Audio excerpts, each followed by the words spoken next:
Hey guys, Ted here from American Rifle Company. I'd like to tell you about the Coup De Grâce and what differentiates it from not just the other actions that we have made in the past, but also just other actions in general. So in short, there's 7 big differences between it and the other actions that American Rifle Company has done previously. Those are integral rail and integral lug. That's number 1. Number 2 is it's been optimized for use with an AW mag. Number 3, it uses a trigger hanger. Number 4, 100% toolless bolt takedown. None of our other actions have that. Number 5 is a dual functioning bolt handle. It can operate in a pivoting fashion for good extraction like the Archimedes, and it can also be fitted with a fixed handle that results in the action extracting just like a conventional action using an extraction cam machined into the receiver. Number 5 is bolt flutes. We are offering flute bolts as an option where we haven't done that before. And number 6 is the action will require a conical breech for certain cartridges. So let's talk about some of these in some more detail. In particular, let's start with the dual functioning bolt. A lot of people have been asking which handle they should choose. They are, you have to pick one or the other. The action doesn't ship with both, although you can buy both if you'd like. But basically, the only reason you'd want to use the fixed handle is if you're running the action with highly sensitive triggers. The TriggerTech Diamond comes to mind. I don't mean to call those guys out in a bad way. A lot of people like the Diamond, but it can be set to light weights, and it is a little susceptible to to hard blows by the cocking piece on the top seal bar of the trigger. But apart from that, I would basically stick with a pivoting handle. Swapping them out is super simple. All you do is remove the striker, pull the handle right out, and then it's got a spring and a bushing that keeps it biased, so it kind of sits forward in the bolt. That'll make it feel like a fixed handle actually, so it doesn't just flop around. But then you just slip your fixed handle in where your pivoting handle was. You don't put the spring and the bushing back in, and you just take your striker, drop it back in there, and then it's literally that quick, that easy. So now this thing will operate like a conventional action because the root of the handle can actually engage a cam machined into the receiver. But again, we prefer the pivoting handle, and just to show you, it's literally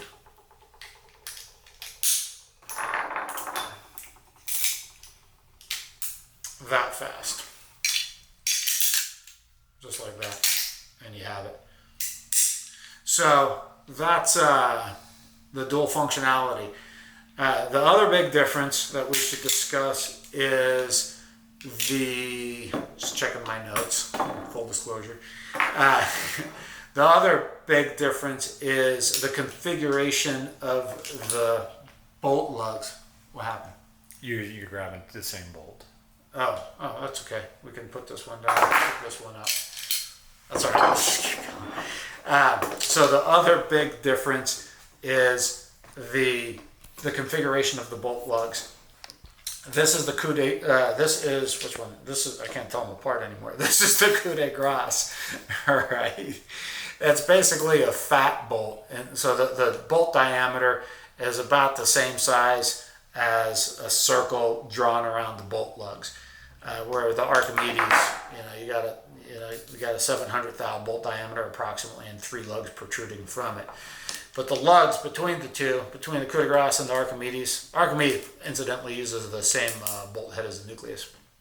But you can see that the lugs are 60 degrees out of phase, right? The Coup De Grâce has a 6 o'clock lug when open, and then a 1:30 and a this would be what, at 10:30. The Archimedes has 12 o'clock one open, and then there's a 4:30 and a 7:30 down here. The reason this is significant is that the fat bolt, or the Coup De Grâce bolt, can be used, like, it's basically optimized for use with an AW mag, which is the most desirable mag to use in a bolt action, in my opinion, and I'll get into why that is.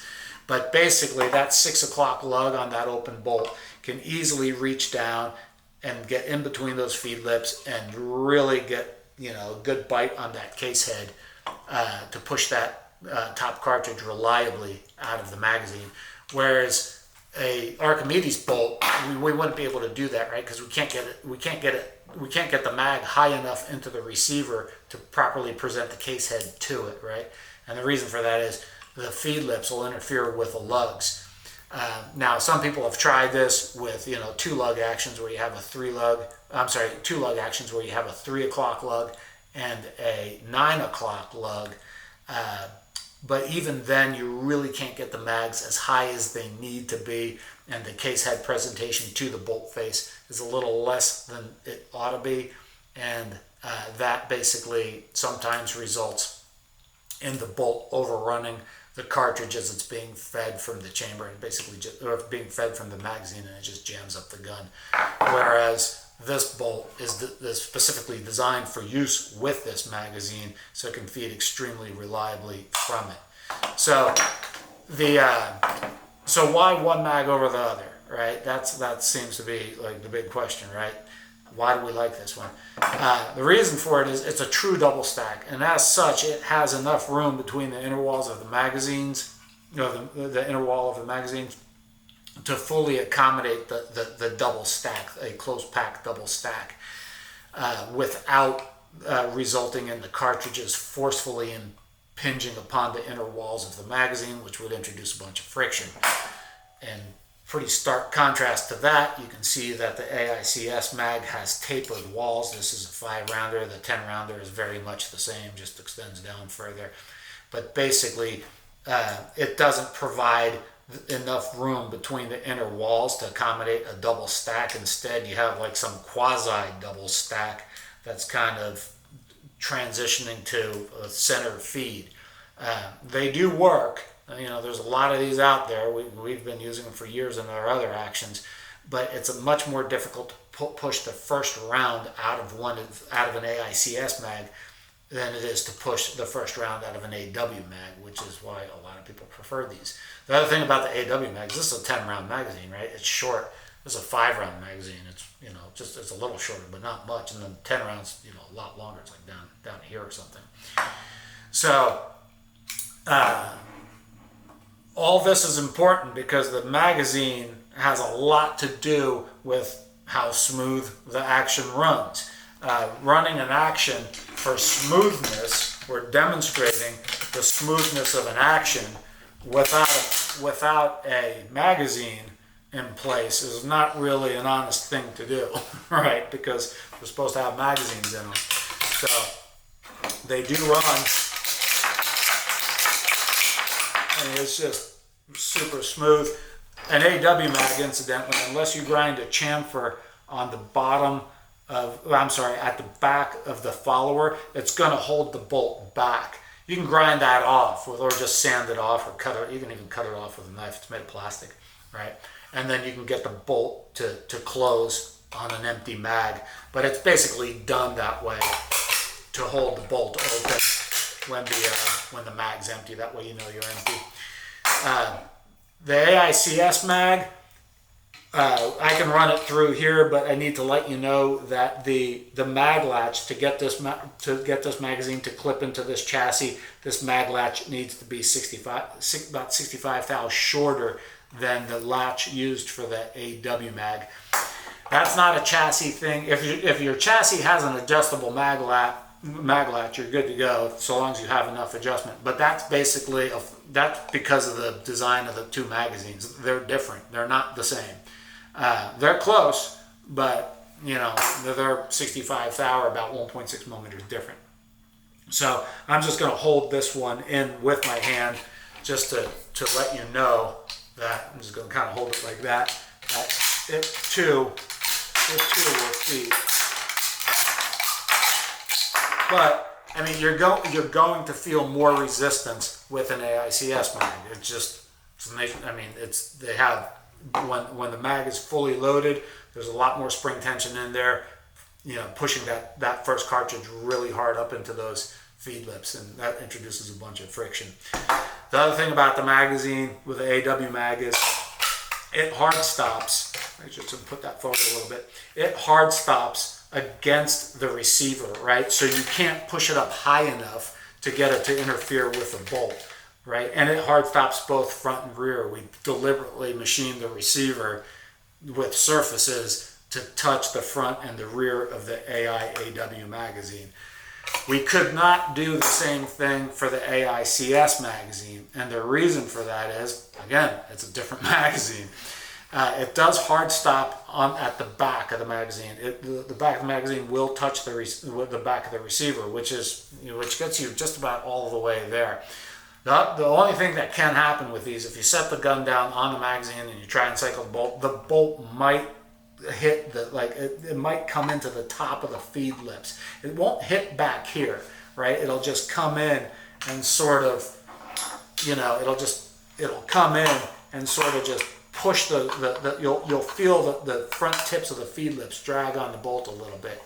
Tried to get it to do it with this one. It's not really doing it, but we have the magazines, they're not all the same, but if I put this magazine in and I push it up in the front, I'm still not feeling it, but we have felt it before, just full disclosure. This one just happens to be working a little better than some of the other ones we have felt. That's the biggest difference with the mags. We strongly recommend the use of these because they're great. I mean, they just are. But if you have a big collection of these, that's fine too. You'll be able to run your AICS mags. If you want to use a hard stop to prevent the front of the AI magazine, well, a lot of people call this an AI mag. I always call it AICS, but if you want to stop the front of the magazine from getting up higher into the receiver, you could use something like this, which is just a simple little aluminum tab that can be inserted into a chassis so as to be sandwiched between the chassis and the receiver and held in place by the forward guard screw. Basically, that tab, it would sit in there loosely even after the screw is torqued, because there's enough depth in the slot to accommodate the thickness of the tab, so that it stays loose. But basically what it's doing, it protrudes rearwards into the mag well, and it'll basically just catch, I don't know if I can do it here, but it'll basically just catch the forward part of, yeah, you kind of see it there. I hope you can see that. It'll just catch the forward end of that magazine and prevent it from going up.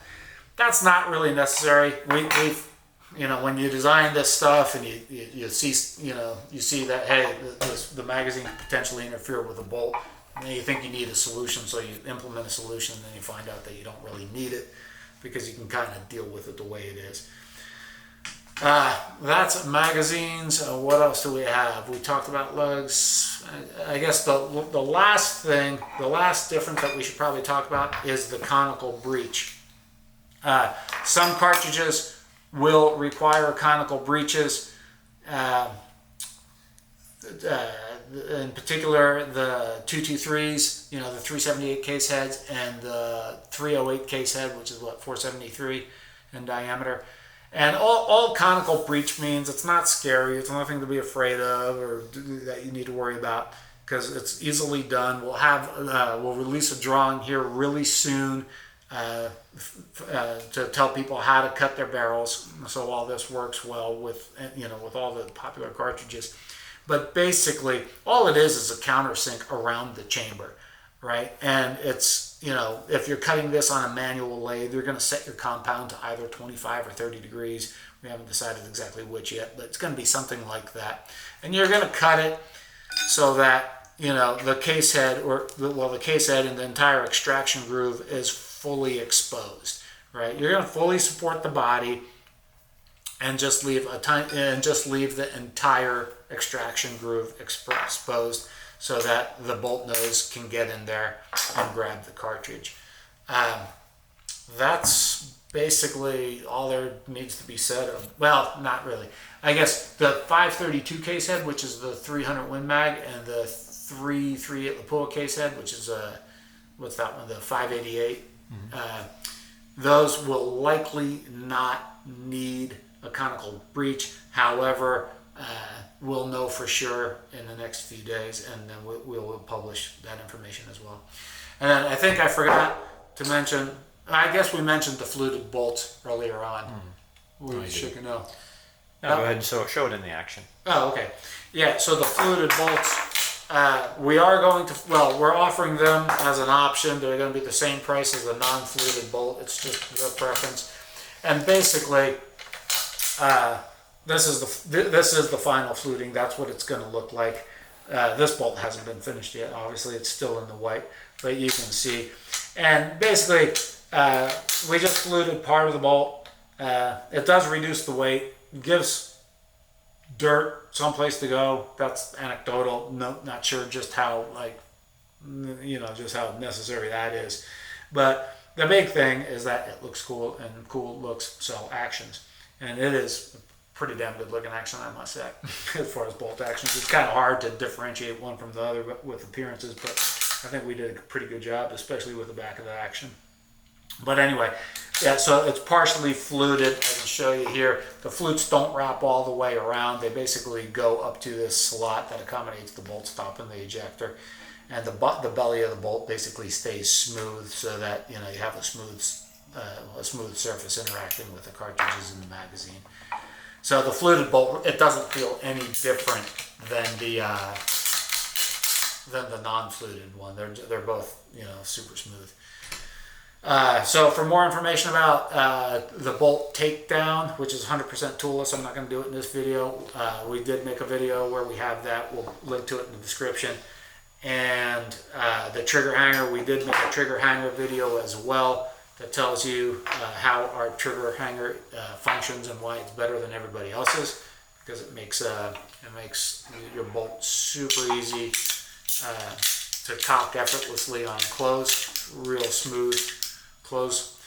Did I say cock effortlessly? It doesn't cock on close. It cocks on open only. It doesn't bump on close. It's nice smooth close. Anyway, that's it. Hope you enjoyed it. Until next time, take care.